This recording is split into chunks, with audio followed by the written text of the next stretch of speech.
nalalaman namin na kung masira ang aming bahay na tabernakulong ukol sa lupa ay mayroong kaming isang gusaling mula sa Diyos.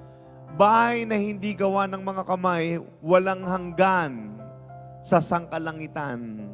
May mga bagay na hindi gawa ng kamay o hindi gawa ng tao, may mga bagay na gawa ng Diyos. Yung gawa ng Diyos, hindi masisira.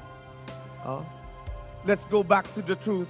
Anong katotohanan ang hindi masisira dito sa sinasabi ng ating Panginoon? Na mahalaga na sinabi mo yung katotohanan mo, ngunit sinabi rin naman ng Panginoon ang mas mahalaga at mas tunay na katotohanan. Mga kapatid, if you don't remember, God is the truth. If you remember, I am the way, the truth, and the life. No one could come to the Father except through me. That's what Christ said in John 14, verse 6 to 7. Sinabi sa kanya ni Jesus, ako ang daan at ang katotohanan at ang buhay. Sino man ay hindi maparoon sa Ama, kundi sa pamamagitan ko. This is the truth. This is the truth that we need to preach. The truth that men must have.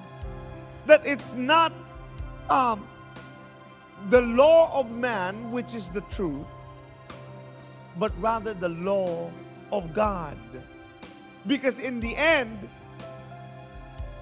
the law may not see you sin.